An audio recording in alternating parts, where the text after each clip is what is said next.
My name is Deja, and I hope you find serenity. I hope you find serenity. I hope you find serenity. Greetings, y'all. Today, I want to talk about the colonization that I am witnessing in Costa Rica, why it is so dangerous, and what you need to know about what's happening here.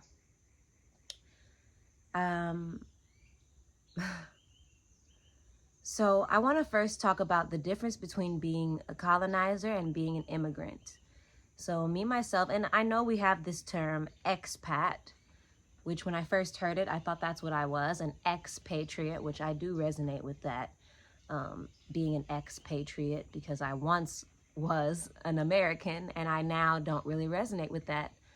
Wow, you can see Mantra's shadow back there. He was climbing on the roof. Anyways, I have migrated to these lands. I have migrated to these lands in search of a better life, and because literally as a Black woman, I have a worse quality of life living in the United States of America than living in a place like Costa Rica that doesn't have the same, can y'all chew? That doesn't have the same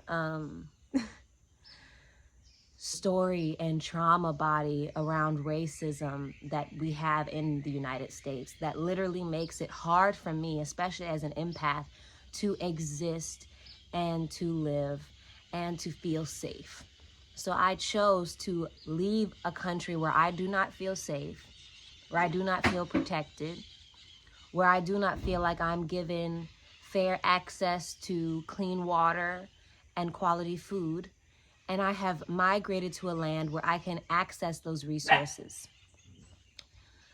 I did not come here to take over Costa Rica or to take anything away from the locals. And in my being here, I give to the community. All right? It's just like, yeah, okay, I'll get into that. So yes, I want to explain that. Now, the difference when colonizers come here, and I want to be clear that colonizers can be any race, even though they're white. They can be anyone, because it's really a spirit that's moving through people. And there are a lot of white people who come to Costa Rica who are not colonizers. So I want to make that very clear. I've met people who have been living here for 30 years, people who came here in the 90s, and they did not come to take over Costa Rica. They came seeking a deeper relationship with nature, and they honor the land, they care for the land, they honor the people, they give back to the community, and they live in harmony with nature. So I want to just make that clear. That's why I'm going to be using the term colonizers. And again, anyone can be a colonizer, although the colonizers that I've witnessed are European and American. But anyways, let's get into it. And American, but still European heritage. So I live in a very rural part of Costa Rica. I'm no longer comfortable even saying where I'm at. I've mentioned it in other videos, and I don't even want to be sharing where I'm at anymore, because I don't want y'all, or, you know, the ops to see it and think about this place as somewhere they can come. The issue is that there are people who don't even live here. There's a European company. I'm not going to say which country in this moment. I just feel like I should keep that private. But there's a country in Europe, a small country, and there's a man who has a company who has basically been, in the last couple of years, he's been buying up hundreds of acres of land here in Costa Rica with the intention of making money off the land and also bringing a lot of people from that country here. So how it's been happening is, especially during COVID times, the land prices were pretty low because the people needed money. There wasn't tourism, so people were selling a lot of land. They needed the money. I got my land during that time. I bought this land in 2021. And so they peeped that and will buy, for example, there's a plot of land by me, and I know for a fact that, well, it's one large plot that they were selling for like $40,000. and they cut it into 3, and they're selling each piece for $30,000. There's another piece of land a little up the road that was for sale for $20,000. They sold that land to someone back from their country for $70,000 fucking dollars. The problem with this is the people who they're buying the land from have been taking care of this land for 30, 40, 50 years. These are locals. The local people here are mostly what we consider poor. They're not actually poor when you look at where they live and the resources that they have access to, but when you look at their bank account, they're poor. Even if you looked at my bank account, you could say that I'm poor, but I'm not poor if you see like the quality of life that I'm able to have access to living here in this small town, which is also, you know, right outside of a national park. It's the jungle. There's so much clean water, clean air. There's minimal pollution because there's a small population. So for me, it's very much not in integrity to, for example, buy a piece of land for $20,000 and then sell it for $70,000. You've done nothing to the land. They don't build a house and then sell it. They literally buy it, sell it, buy it, sell it, buy it, sell it in order to create income for themselves. So they're literally making more money off of the land that they don't even know. And again, these are people who don't even live here, or the person who owns this company doesn't even live here, doesn't even like it here, just sees the value here, sees the richness in the land and is like, oh, I'm gonna take advantage of that. It's literally like seeing a beautiful woman, and instead of wanting to honor her and support her and love her, you want to exploit her and use her and make money off of her. That's exactly how they're treating the land. And it's also disrespectful, I think, to the people who they're buying the land from, because they think this, you know, not even young, these are, a lot of them are elders, but like these Costa Rican people, some of them are so naive because they just want the money. They're like, ultimately, yeah, go ahead, buy that. I need the $30,000. They don't realize that now that person made $50,000 and you only made 30, and you have been caring for the land, planting things on the land, being a steward of this land for 40 years. Since before some of these people who are buying it were even born. So that's out of integrity. That's not okay with me. And on top of that, what they're doing is they're buying large masses of land. In fact, where my property is, on this side of my property and on this side, now that this company has bought all the land next to me, all of it. So I've got, and on one side there was one lot, they split it into 3. So I'm going to have 3 different neighbors. Literally, I can see the house that they're building right now. Like, it's literally right outside my window. And the issue with this too is, again, they're not, like, when you study permaculture teaches us that you're meant to spend at least a year with the land before even breaking ground. And I was coming and seeing my land for not quite a year, but at least 8 months before I started building. I had already bought the land, and I had already been coming to visit the land, sitting with the land, speaking to the land. And that's the thing that these motherfuckers don't get, because they're not indigenous like me. They're not spiritual. I'm sure they have the capacity to be, but they're not connected to their heart, they're not connected to nature, because I hear the land, I hear the trees. I sit and I speak to the land. I did rituals, ceremonies here before I ever even broke ground. I told the land what I came here to do, how I would be of service. I asked the land how I could be of service to the land. And I know these people are not doing that, because before they even live here, these people from Europe, they're just learning about it through marketing. So that's the other thing. They're marketing this like crazy in their home country. They literally had a famous actor come and do commercials, and they're promoting this, like perfect lifestyle. Come to Costa Rica, live with nature, la la la, like, you know, like escape Europe or whatever they're trying to do. And people who literally have no connection to these lands, they buy their property before even stepping foot on the land. And that's dumb, because also I've seen how some of them have come and they don't even like it here. because this is the real jungle, and the jungle will humble you. Yes, there are bugs. Yes, there are snakes. Yes, it's hot as fuck, way hotter than your home country. So these people are just, they're selling a dream. They're selling a fake dream. And the thing is, I have been able to speak to some of these people, and I don't want to say that everyone who's buying the land is innately wrong or evil, because they've been sold a dream. You know, I have neighbors, they were sold a dream. Now they're here. And then they got here and they're noticing the price of other land. And they're like, dang, I feel like I kind of got ripped off on the price of my land. Yeah, you did. And your own people ripped you off. And they're also like seeing how it's not as easy as it looks to live here. Some of them are not even nature people. It looks real pretty on Instagram, on YouTube, on TikTok. It looks real pretty. And it is very pretty. But it's also real. It's also really the jungle. Yes, there are lots of critters here.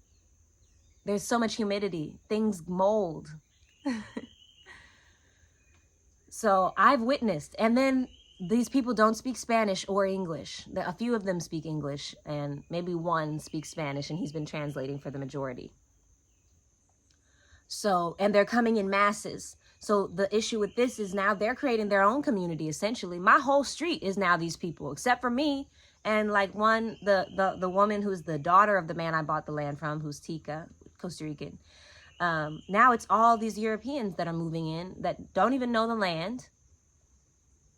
They're building before even coming and sitting with the land. And I know to them, they think it's so normal. They're like, oh yeah, bought the property, now we're gonna start building. And it blows my mind how not connected to mama they are. How naive they are. How much they really just don't care. And they're focused on how they can benefit from this place. And they have no interest in what they can offer to this place.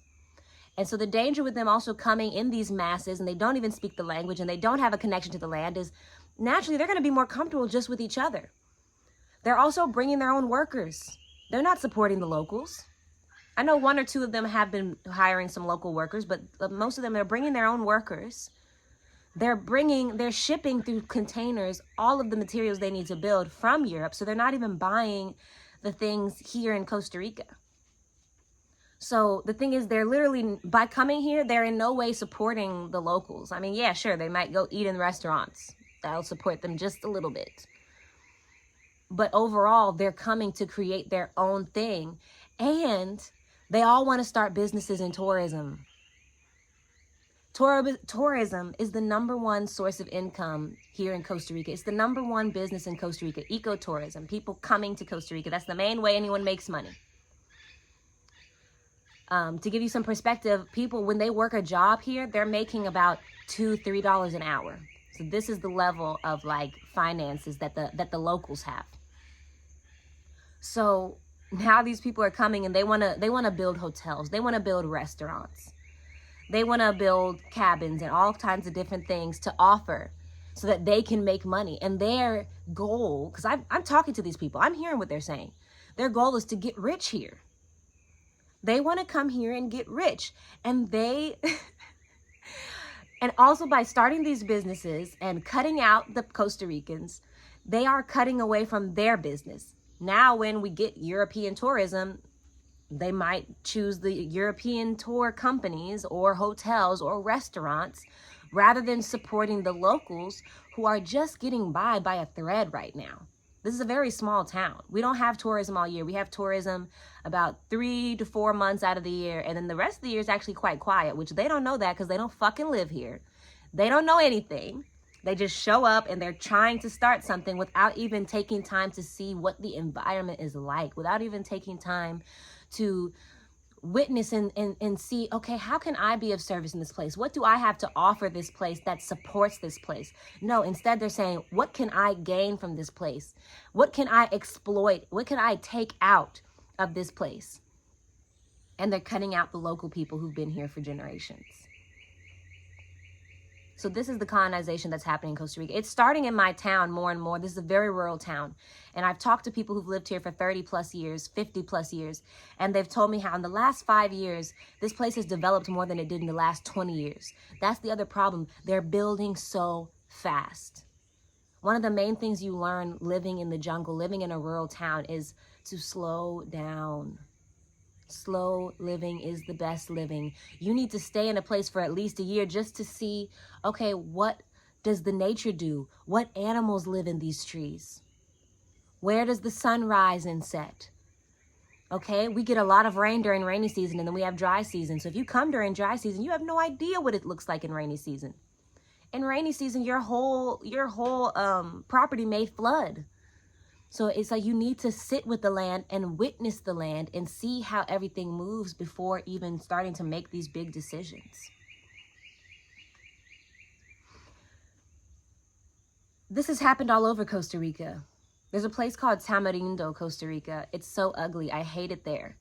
The first time I went was maybe 6 years ago, and I immediately didn't like it. It's all just business, business, business, business, business.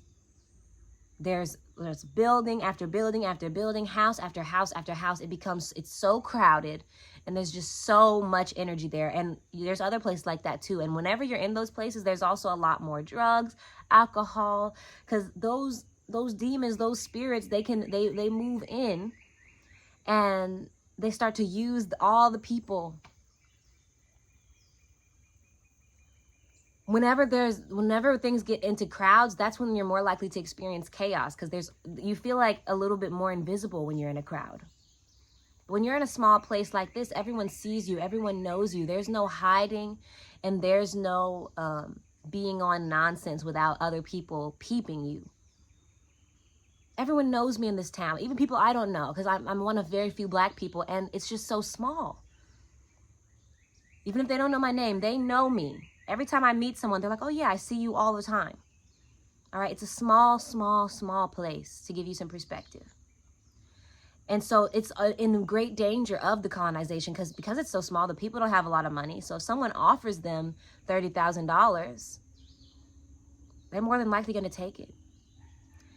And what I wish that they knew is, and what some Costa Ricans know, is that the reason they're willing to give you $30,000 is because what you have is already $30,000. It's just not through the money. It's the land you have, the resources that you have here. That's what makes the people here rich. People who've inherited acres and acres of land, 20 acres, 30 acres, 100 acres of land from their parents or grandparents, they are rich.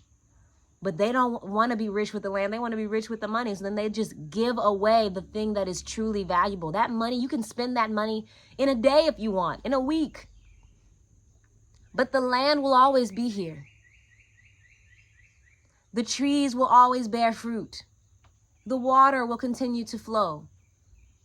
That is the true thing of value, not the money. The land is the true thing of value.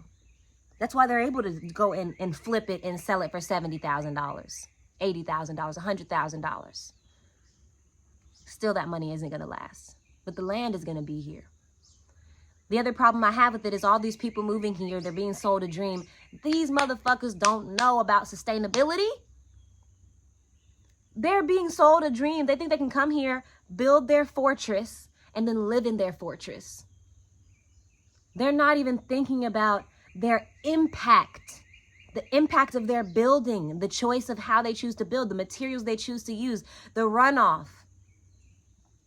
They literally don't know. They're just coming here thinking they want to live a better life, which I understand that. I mean, that's why I'm here too, to live a better life.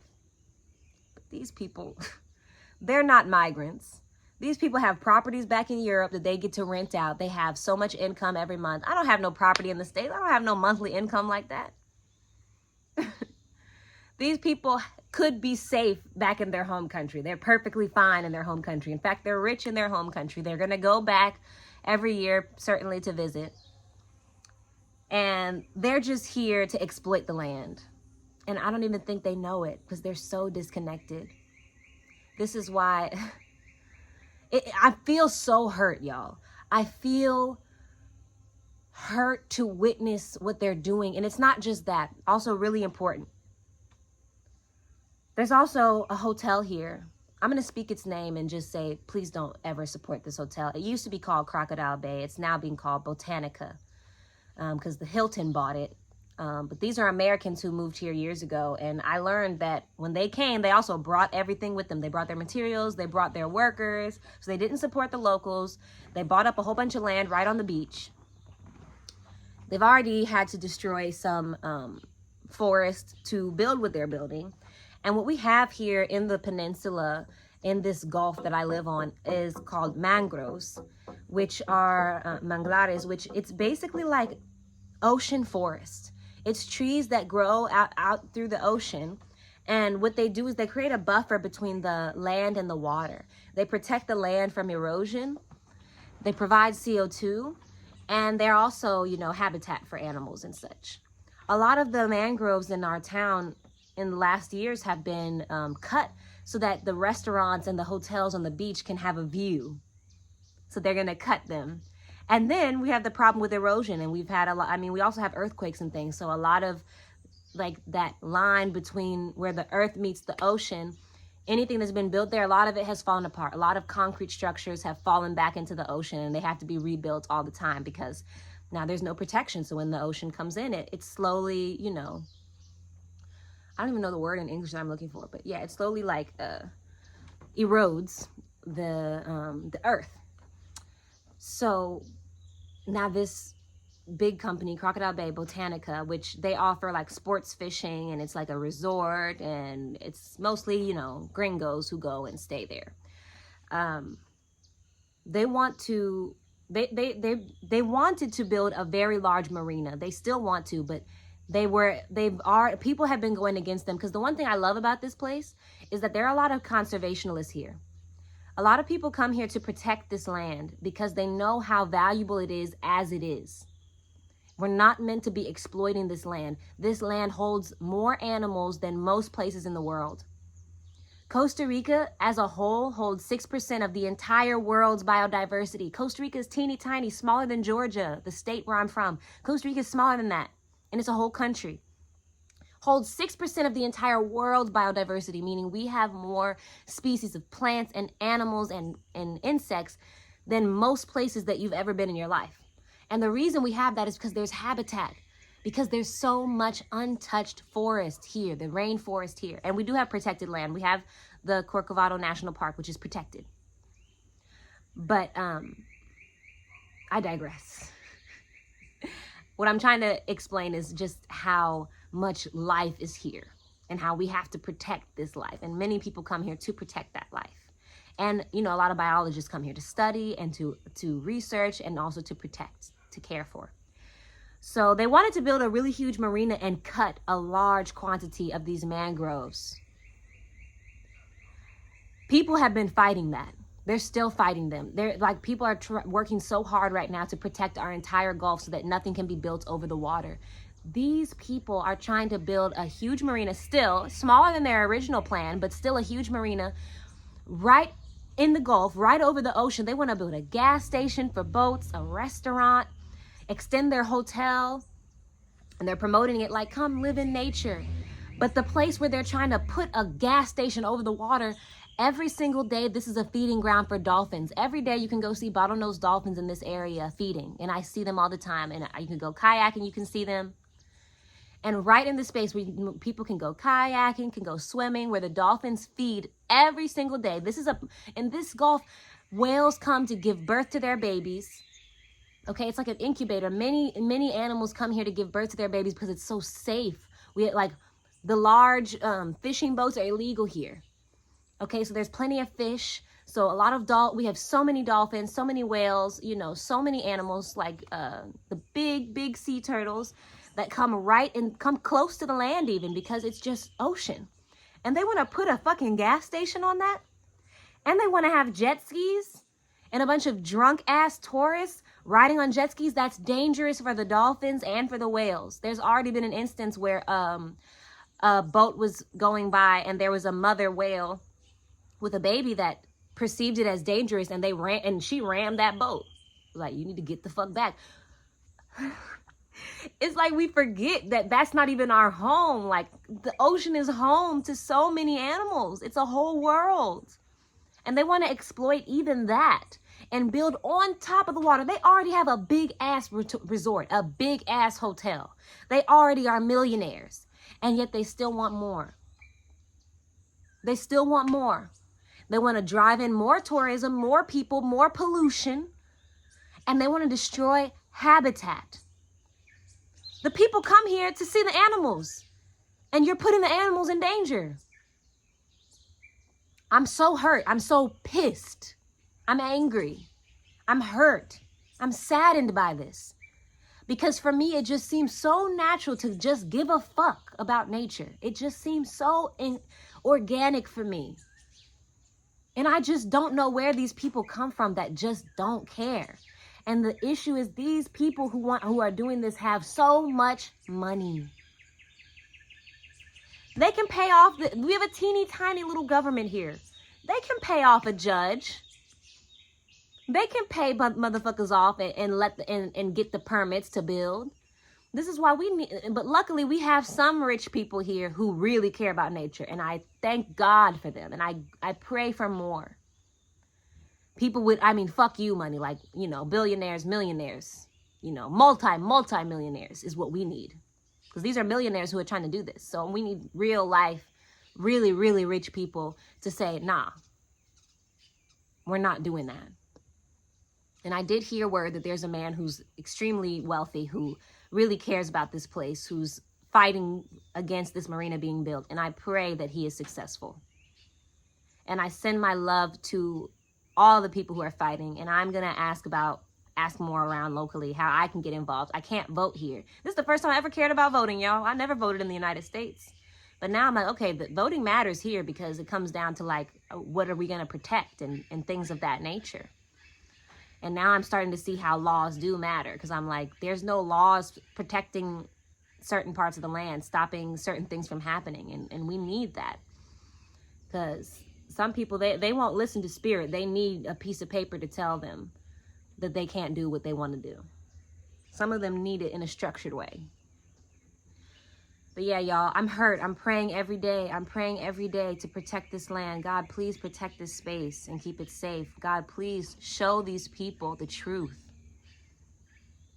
And the thing is, I don't want them to suffer. They can live a good life. They already live a good life.